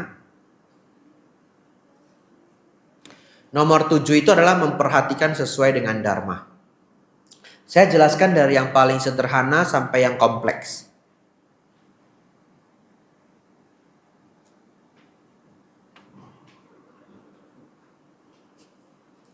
Bapak Ibu konsentrasi karena penjelasan ini jarang Anda dapatkan. Percaya saya. Bagian perhatian benar ini jarang Anda dapatkan. Ya. Bapak Ibu Saudara. Bagaimana memperhatikan dengan dharma? Contoh. Anggaplah kita sedang naik kendaraan. Motor boleh, mobil boleh, sepeda boleh. Kita lagi naik kendaraan. Tiba-tiba seorang tua, ada orang tua lewat Bapak Ibu. Ya. Pincang-pincang, pakai tongkat, jalan pelan-pelan nyebrang. Anggaplah kita di sini 100 orang. 100 orang melihat hal yang sama enggak? Sama. Seorang kakek pakai tongkat menyeberangi jalan. Tapi pikiran kita 100 orang beda-beda enggak? Anggaplah semuanya diminta untuk fokus kakeknya. Anggap begitu ya. Kendati pun 100 orang fokus kakek ini, beda-beda loh pemikiran kita. Kalau itu bukan lampu merah, tiba-tiba seorang kakek nyebrang, mungkin ada yang mikir, ini kakek lambat sekali bikin macet jalan. Nah, bisa toh? Setiap orang memang beda-beda pemikirannya, ya. Nah, ada yang baik, ada yang jahat gitu. Lalu kita yang mengerti dharma melihat itu sesuai dengan dharma. Apa yang terlihat kita? Contoh, begitu melihat seorang kakek membawa tongkat menyeberangi jalan, langsung muncul pemikiran, demikianlah hidup. Pada akhirnya kita semua mengalami ketuaan. Benar Bapak Ibu? Dharma. Anda sedang praktek yang nomor 7 ini. Lalu Anda lihat lagi yang lain. Ngelihat orang kalungnya itu dijamret. Saya pernah lihat dulu beneran. Ya, cepat sekali tarik begitu. Punya teman saya kalung emas di kota Medan. Tarik. Orang yang berbeda bisa punya pemikiran yang berbeda. Betul ya? Ya, tetapi karena saya sudah terbiasa belajar dharma, Muncul pemikiran-pemikiran, yaitu apa? Aduh, demikianlah hidup. Ada orang yang berbuat baik, ada orang berbuat jahat. Pencuri ini akan mengalami karma buruk di masa yang akan datang. Betul ya? Lalu muncul lagi pemikiran yang lain, ya. Anicca, barang tidak kekal. Ya, karena kota Medan itu kriminalnya tinggi, mungkin ada baiknya orang berlatih untuk tidak kelihatan parlente kalau di kota Medan. Kalau mau parlente di Singapura aja, begitu ya? Iya. Jadi itu pemikiran-pemikiran dharma berputar-putar di kepala saya. Itu adalah yang nomor 7. Tetapi,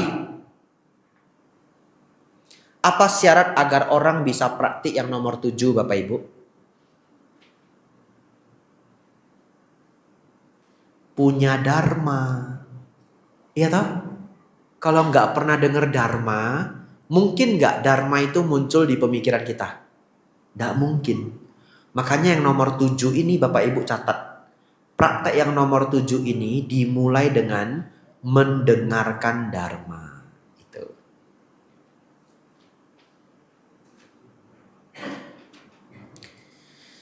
Jadi perhatian benar itu dimulai dengan mendengarkan dharma. Ketika kita sudah mampu melihat apapun, yang muncul adalah pemikiran-pemikiran dharma yang sangat luas ini. Ada anicca, dukkha, anatta, ada 4 kebenaran mulia, ada atthaloka dhamma, 8 kondisi dunia, kadang dipuji, kadang dicela, kadang untung, kadang rugi ya. Ada pancabala, samatha, vipassana, 31 alam kehidupan, paticca samuppada, 12 rantai nidana. Begitu banyak Bapak Ibu. Dan itu melingkupi pemikiran kita dalam keseharian. Kita menjadi orang yang sangat bijaksana. Otomatis dosa loba moha itu tidak sering muncul. Karena pemikiran kita dharma semua. Itulah praktik perhatian benar. Tetapi kalau mau disederhanakan, perhatian benar ini sangat merujuk pada melihat anicca, dukkha, anatta di setiap fenomena kehidupan. Ya, walaupun dharma yang lainnya semuanya ngitung. Tapi kalau mau dispesifikkan, anicca, dukkha, anatta. Baik, saya yakin akan ada 1-2 orang yang sudah protes di batinnya. Saya yakin. Apalagi yang di Zoom ini. Itu vipassana Bante, perhatian benar. Itu vipassana Bante. Melihat fenomena-fenomena batin Bante. Betul. Pertanyaan saya. Yang dilihat apa di batin? Anicca, dukkha, anatta. Vipassana itu apa? Melihat anicca, dukkha, anatta di dalam pancakanda itu. Yang belum pernah dengar catat, nanti saya jelaskan. Melihat anicca, dukkha, anatta di dalam pancakanda. Apa itu pancakanda Bante? Kalau nggak salah Hokkiennya gosek ya. Apa Mandarinnya pancakanda? Ada yang pintar Mandarin? Hah? Yi. Nah, kira-kira gitulah ya. Puming pai Chongwen. Ya. Tapi konsen Bapak Ibu ya, 10 menit 15 menit terakhir. Pancakanda itu simpelnya badan dan batin. Ya, badan dan batin. Badan 1, batin 4, totalnya 5. Kenapa batin ada 4 Bante? Ya, karena batin kita banyak barang di dalamnya. 1, pikiran. Besok hari apa Bapak Ibu? Nah, itu pikiran. Anda berpikir besok hari Kamis. Bahasa Inggrisnya reasoning, membuat reason. Ya. Bapak Ibu pernah senang, pernah sedih, pernah? Namanya perasaan. Ada mood dalam batin kita. Jadi Anda lihat ya. Yang tadi 1 pikiran, yang 1 perasaan, mood. Yang ketiga apa? Pengenal. Ya, pengenal ini kalau saya jelaskan butuh 10 menit, 15 menit. Tapi pengenal itu semua yang mengenali objek. Anda pegang ini, karpet. Anda pegang. Anda langsung tahu ini bukan plastik, betul? Ya. Kalau Anda pakai karpet yang plastik banget, Anda pegang ini plastik ini. Gelas ini nah. Ada gelas sekarang, ada gelas plastik, gelas kayu, polister. Gak ada sih polister ya. Itu plastik ya, sejenis plastik. Gimana kita tahu ini bahannya apa? Kita, betul? Kita ketuk ini ya. Nah ini gelas asli. Nah, kalau gelas palsu, terasa, oh gelas palsu. Pertanyaan saya, ketika kita mukul gelas ini, perlu mikir enggak? Enggak, itu bukan pikiran. Perlu berperasaan enggak? Enggak. Contoh ya kalau saya mukul, apa itu Bante? Gelas atau kayu? Bentar ya, saya harus sedih dulu baru bisa merasakan. Enggak ada. Ya, begitu teng gini, gelas asli. Ya. Sang Buddha warna apa Bapak Ibu? Putih. Perlu mikir enggak? Perlu enggak 10 tahun yang lalu warna yang seperti ini disebut sebagai warna putih? Enggak perlu. Anda lihat aja Anda tahu ini putih. Itu disebut pengenal. Namanya sanya. Ya. Pikiran sangkara. Perasaan wedana. Pengenal sanya. Saya sebut begini Bapak Ibu nggak mungkin hafal, nggak mungkin. Tapi setidaknya nanti didengar berulang-ulang dari Bante yang lain lagi, didengar berulang-ulang, mulai masuk ke pikiran Anda, ya. Atau kalau yang adik-adik mungkin bisa hafal ya, karena otaknya masih kinclong Bapak Ibu, ya. Pikiran sangkara, perasaan wedana, pengenal sanya, satu lagi kesadaran winyana, ya. Kalau tidak sadar namanya pingsan. Nah, ini kan tidak pingsan ya. Ada kesadaran, ada winyana. Jadi Bapak Ibu lihat batin kita ada 4 barang. Kesadaran, pikiran, perasaan, pengenal. Semua 4 ini anicca dukkha anatta. Badan anicca dukkha anatta. Saya jelaskan cepat-cepat biar dapat. Badan bisa duka? Bisa. Kejepit nangis kita Bapak Ibu. Saya pernah kejepit pintu Bapak Ibu. Beneran nih. Kejepit pintu mobil. Keluar air mata Bapak Ibu. Mau pindah patah Bapak Ibu. Diketapang. Beneran. Lagi diketapang. Kenapa? Umatnya bukain pintu. Lalu nutupin pintu. Jadi saya punya refleks. Biasanya kalau orang mau nutupin pintu mobil saya mau bantu. Karena saya merasa saya bukan pejabat. Ya, orang mau nutupin, saya mau bantu. Gestur mau bantu ini ya karena saya bukan pejabat. Kalau saya presiden, orang mau nutupin pintu saya begini. Tapi karena saya punya gestur mau bantu itu, satu ketika gebak kena tangan saya. Dan saya nggak berani berteriak. Saya diam 1001 bahasa Bapak Ibu. Kenapa saya nggak mau berteriak? Saya takut umatnya sedih. Ya dia begitu baik hati mau nutupin pintu saya. Kalau nanti saya teriak dia tahu tangan saya kejepit ya. Mungkin muncul pikiran buruk mati saya ini masuk neraka saya ini. Saya nggak tega Bapak Ibu. Saya nggak ada suara loh. Beneran sakit sekali. Pintunya tutup semua loh Bapak Ibu. Saya buka pakai satu tangan ini. Meriang semua satu badan. Gemetar semua satu badan. Keluar air mata. Untung umatnya nggak nanya, Bante kenapa menangis? Saya terharu gitu ya. Sakitnya minta ampun Bapak Ibu. Jadi saya sambil pindah patahnya, nyut gini. Orangnya nggak tahu. Sejak pengalaman itu, sekarang saya turun dari mobil pejabat saya Bapak Ibu. Oh iya, sekarang saya turun dari mobil nggak mau lagi saya bantu. Tangan saya lipat gini. Nah, agak sombong sedikit biarlah ya. Pengalaman. Nah, jadi kalau sekarang Anda bukain pintu saya kayak pejabat saya turun gini. Nah, kalau Anda nanya, Bante kenapa kok kayak pejabat? Iya, pengalaman gitu ya. Pengalaman hidup. Bapak Ibu Saudara, badan bisa duka? Bisa. Sakit gigi, sakit perut. Badan bisa anicca? Bisa ya. Bisa kurus, udah kurus bisa jadi gemuk, bisa tua ya. Nah, mengalami berbagai hal. Lalu anatta. Tubuh bukanlah milikku. Buktinya apa? Anda nggak bisa ngatur tubuh Anda. Lutut Anda sakit, bisa diperintah nggak? Oh lutut jangan sakit, bisa? Nggak bisa. Kita setiap hari menua, bisa kita perintah dia, oh tubuh kamu jangan tua. Ya tidak bisa. Anata secara dasar artinya tidak bisa diatur. Apa yang tidak bisa diatur bukanlah milikku. Apa yang bukan milikku bukanlah diriku. Apa yang bukan diriku bukanlah aku. Ya, menjelaskan anata ini perlu setengah jam, tapi hari ini sedikit aja.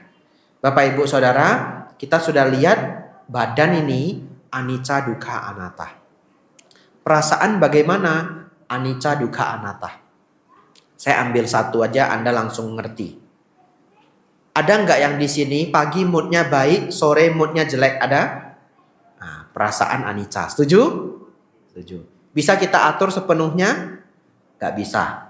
Kalau bisa Anda atur sepenuhnya, pasti Anda atur mood saya bagus terus. Tapi kenyataannya kita nggak bisa atur. Pernah perasaan membuat Anda bersedih? Pernah? Pernah. Perasaan anicca dukkha anatta. Setuju? Setuju. Bapak Ibu Saudara, memahami 5 khandha ini sebagai anicca dukkha anatta, itulah yang disebut vipassana. Melihat ke dalam batin. Yang dilihat apa Bante? Anicca dukkha anatta dari panca khandha. Ini sudah advance ya, sudah pelajaran yang tinggi. Lalu kenapa perlu meditasi? Karena pikiran kita selalu bergejolak. Kita perlu menenangkan diri dulu, baru bisa melihat karakter asli dari batin kita. Saudara-saudari, itulah yang nomor 7. Perhatian benar. Melihat sesuai dengan dharma. Baik fenomena kehidupan maupun pancakhandha yang adalah anicca, dukkha, dan anatta. Terakhir, kapanpun Bapak Ibu merenungkan dharma, kapanpun pulang dari dhamma kelas, ketika mendengarkan ceramah para Bante di YouTube, Anda sedang praktik yang nomor 7 ini. Ya, oleh karena itu secara sederhana mendengarkan dharma itu bagian dari citta bawana. Anda ini sedang meditasi. Tapi meditasinya dalam artian citta bawana. 6, 7, 8. Terakhir, meditasi benar. Bagaimana Bante meditasi benar? Meditasi yang membawa pada pencapaian jana pertama, jana kedua, jana ketiga, dan jana keempat. Kalau saya jelaskan 1 jam. Ya. Oleh karena itu,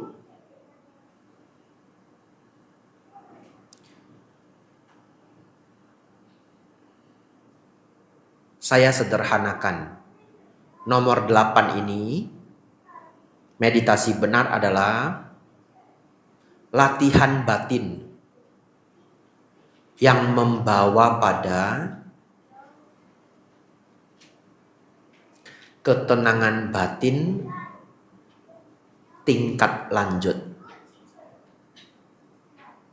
Atau Anda boleh tulis ketenangan batin tingkat tinggi, ya. Latihan pikiran, latihan batin yang membawa pada ketenangan batin tingkat lanjut.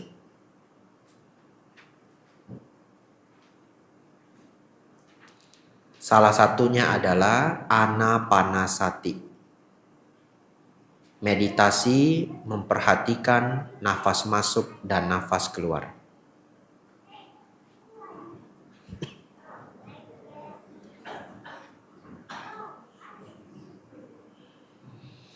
Bapak Ibu Saudara, silakan dicatat di kertasnya Sikhadama Sriwijaya.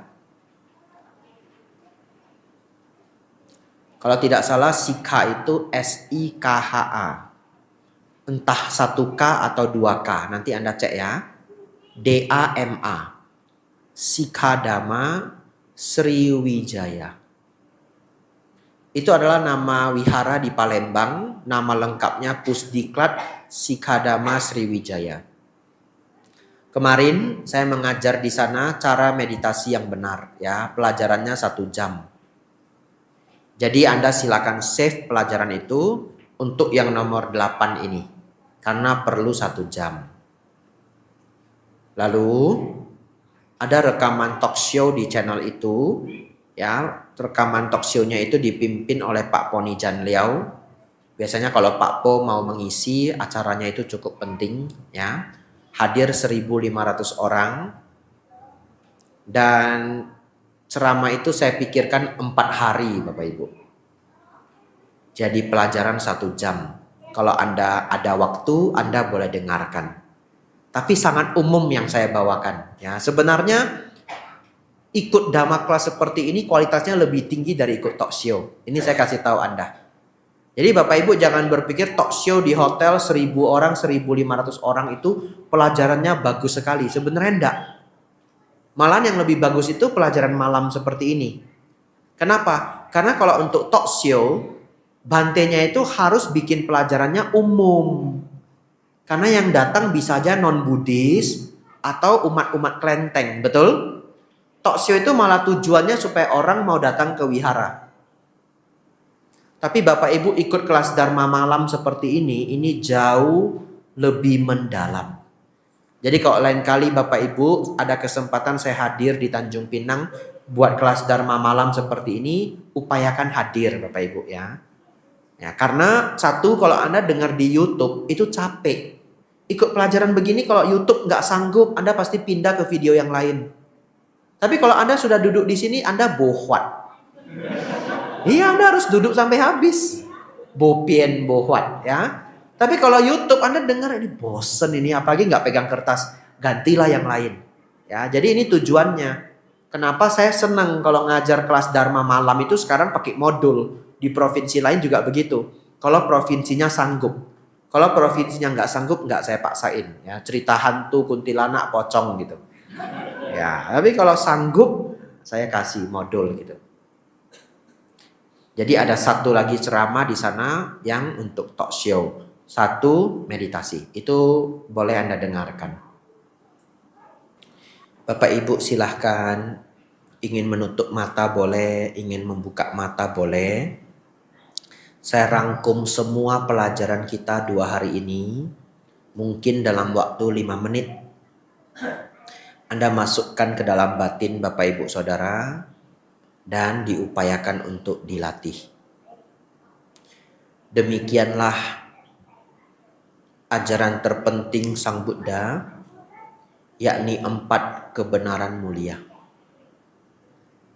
Dimulai dari memahami bahwa ada penderitaan dan ketidakpuasan dalam bagian kehidupan kita. Sebagai umat Buddha, kita belajar untuk menerima adanya duka dalam kehidupan kita.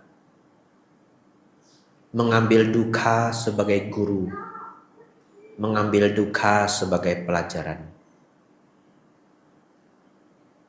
Mencari solusi-solusi terbaik, mencari jalan keluar yang baik. Dan apabila jalan keluar belum ditemukan, berjuang untuk bersabar. Kesabaran adalah tapa tertinggi. Kebenaran mulia yang kedua, seluruh duka dan penderitaan kita sesungguhnya kita yang buat sendiri, yakni dari nafsu keinginan dan ketidaktahuan kita. Oleh karena itu kita berjuang mengurangi nafsu keinginan dengan praktik 5 sila, dana sila samadhipanya. Lebih tinggi lagi mempraktikkan 8 sila, 10 sila, bahkan 227 sila bagi yang mampu melaksanakannya. Ketidaktahuan kita hancurkan dengan belajar. Awija kita hancurkan dengan kebijaksanaan panya. Belajar adalah melalui mendengar. Senanglah mendengarkan Dhamma. dari para Bante pilihan Anda. Bante Panyawaro, Bante Utamo, Bante Damaudo, Bante Damadiro, Bante Jutik Panyo, Acan Bram, Bante Analayo. Silahkan Bapak Ibu pilih guru-guru favorit Anda. Kebenaran mulia yang ketiga. Ada keadaan lenyapnya seluruh penderitaan. Kebahagiaan tertinggi, Nibbānang Paramang Sukhang. Yang mana kemarahan, keserakahan, dan ego lenyap secara total. Oleh karena itu, mengetahui hal ini, kita umat Buddha selayaknya berjuang mengurangi dosa loba moha sejauh yang kita bisa. Dan hadiahnya adalah meningkatnya kebahagiaan. Mencapai nibbana dengan mempraktikkan jalan mulia berunsur 8. Kebenaran mulia yang keempat. Pandangan benar, pikiran benar, ucapan benar, perbuatan benar, penghidupan benar. 5 yang awal ini menjadikan hidup kita sudah benar sesuai hukum kama wipaka. Pandangan benar memahami baik dan buruk, memahami hukum kama wipaka, berbuat baik berbuah kebahagiaan, berbuat jahat berbuah penderitaan, memahami 4 kebenaran mulia. Pikiran baik, pikiran benar, pikiran yang penuh metta. Ucapan benar, ucapan yang penuh metta. Jauh dari 4 musawada, kata kasar, berdusta, mengadu domba, dan gosip yang buruk. Perbuatan benar, jauh dari pelanggaran 5 sila. Penghidupan benar, mencari uang dengan cara yang baik, tidak mencelakai siapapun. Kemudian melatih diri mencapai yang tertinggi, mempraktikkan 3 yang terakhir. Usaha benar, perhatian benar, dan meditasi benar. Berjuang melenyapkan semua pikiran buruk, mengembangkan semua pikiran baik, melenyapkan dosa loba moha, mengembangkan metta, karuna, mudita, dan upeka.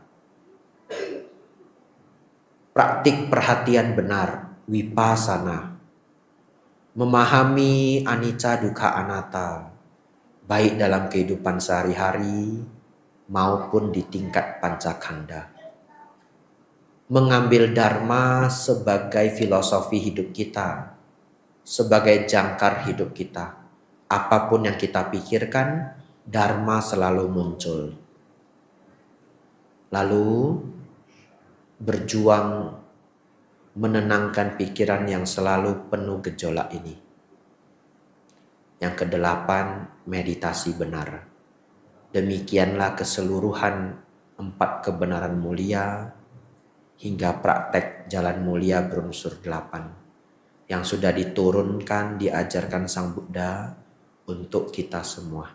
Anumodana Bapak Ibu Saudara-saudari semuanya, semoga senantiasa maju dalam dharma, maju dalam kehidupan. Sabe sata bawantu sukhitata, semoga semua makhluk hidup berbahagia.